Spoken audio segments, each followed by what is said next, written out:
আমার বাবার বাড়িতে যাওয়া আমার শাশুড়ি একদমই পছন্দ করেন না। যদি কখনো আমার স্বামীকে নিয়ে আমার বাবার বাড়িতে যাওয়ার জন্য রওনা করি, তখনই আমার শাশুড়ি তার ছেলেকে খোঁচা দিয়ে বলে, সারা জীবনের জন্য কি যাচ্ছিস খোকা? কি জানি বাপু, তোর শ্বশুরের তো আবার ছেলে নেই, বলা তো যায় না, তোকে আবার ঘর জামাইও করে রাখতে পারে। এই কথাগুলো আমার শাশুড়ির মুখে শোনার পর আমার অনেক খারাপ লাগে। এমনও হয়েছে বাবার বাড়িতে যাওয়ার জন্য রওনা দিয়েছি, আর তখনই সে তার ছেলের সামনে এমন কথাগুলো বলে।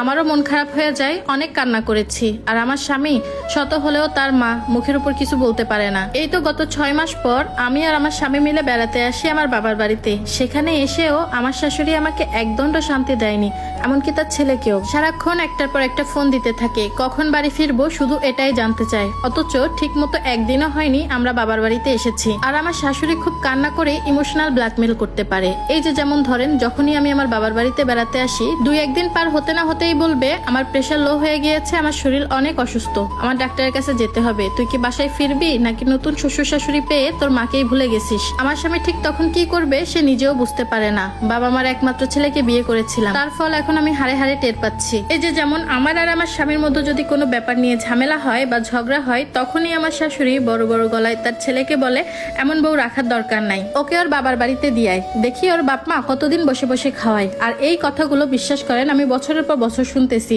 যদি কখনো প্রতিবাদ করি তখন ঝামেলাটা একটু থেকে অনেক বড় হয়ে যায়। এমনও হয়েছে আমার শাশুড়ির জিদ মেটানোর জন্য আমার বাবা মাকে নিয়ে নোংরা ভাষায় গালাজ করে। এই কথাগুলো শোনার পর অনেক সময় হয়েছে আমি আমার বাবার বাড়িতে চলে যাওয়ার জন্য সমস্ত ব্যাগপত্র গুছাই, কিন্তু আলহামদুলিল্লাহ আমার স্বামী অনেক ভালো। ঠিক তখনই সে মাথা ঠান্ডা করে আমাকে বুকে জড়িয়ে ধরে অনেক কান্না করে আর বলে, কখনো তোমার সাথে ঝগড়া করব না, এবারের মতো মাফ করে দাও। বাকি অংশটুকু বলার আগে একটু সময় নিচ্ছি। এই তো ঈদ তো চলেই আসলো, আর মাত্র কয়েকটা দিন বাকি। আর এবার ঈদ পড়েছে কিন্তু একদম গরমে, আর এই গরমে লাগবে আরাম আরাম কাপড়, যেটা পরে শান্তি পাওয়া যায়। ঈদের দিন সকালে পরার জন্য আমি এমন একটা রেডি 3 পিস নিয়েছি, যেটা বানানোর কোনো ঝামেলা নেই, একদম হাতে পাওয়া মাত্রই কিন্তু পরতে পারবো। এই তো প্যান্টটাও কিন্তু মেক করা ছিল অনেক সুন্দর, আর এটার কালারটা এত ভালো লেগেছে, একদম স্নিগ্ধ একটা কালার, তেমন একটা গরম লাগবে না। আমি পরে আপনাদের একটু দেখাচ্ছি।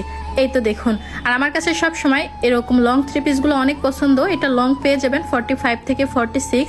আর এই 3 পিসটা যদি আপনাদের পছন্দ হয়, অবশ্যই এলিগেন্স গ্লো বাই মেহেরিশ ফেসবুক পেজে যোগাযোগ করবেন। তাদের পেজটা আমার ক্যাপশনে ট্যাগ করা থাকবে, চেক আউট করে নেবেন। আর এই ড্রেসটা নেক পোর্শন, দামান পোর্শন এবং স্লিভসেও কিন্তু সুন্দর মতো এভাবে লেস ওয়ার্ক করা থাকবে। আর ড্রেসটার কাপড়টা কিন্তু অনেক নরম এবং মোলায়েম। এবার আসি, আমি যখন প্রেগনেন্ট ছিলাম তখন আমার বাবার বাড়িতেই ছিলাম। কারণটা হচ্ছে, আমার যখন 6 মাস পার হয় তখন আমি একদমই কাজ করতে পারতাম না।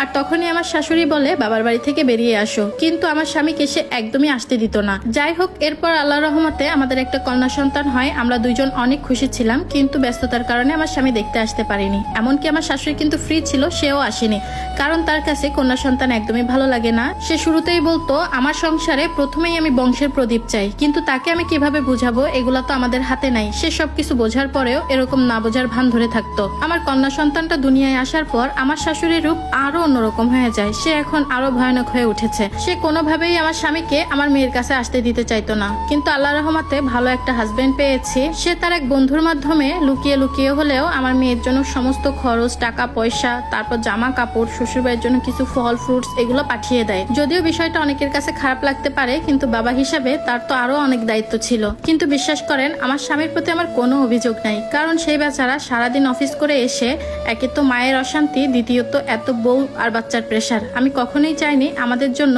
আমার স্বামী কষ্টে থাকুক। তবে এভাবে মেয়েকে নিয়ে আর কতদিনই বা বাবার বাড়িতে থাকবো। আশেপাশের মানুষে বলা শুরু করেছে, মেয়ের বাবাকে মেয়েকে দেখতে আসে না। আর এই কথাগুলো হয়তোবা কোনোভাবে আমার স্বামীর কানে গিয়েছে। সে তার মা রাজি না থাকলেও আমাদের জন্য আলাদা একটা বাসা নিয়েছে, যাতে করে আমাদের সম্পর্কটা ভালো থাকে। কারণ আমার শাশুড়ির সাথে থাকলে সে নানান দিন নানান ধরনের ঝামেলা করে থাকে। আলহামদুলিল্লাহ এমন একজন স্বামী পেয়েছি যে মুখ ফুটে বলার আগে আমার সব দুঃখ কষ্ট বুঝতে পারে। আর এই স্টোরিটা একটা আপুর লাইফ থেকে নেওয়া।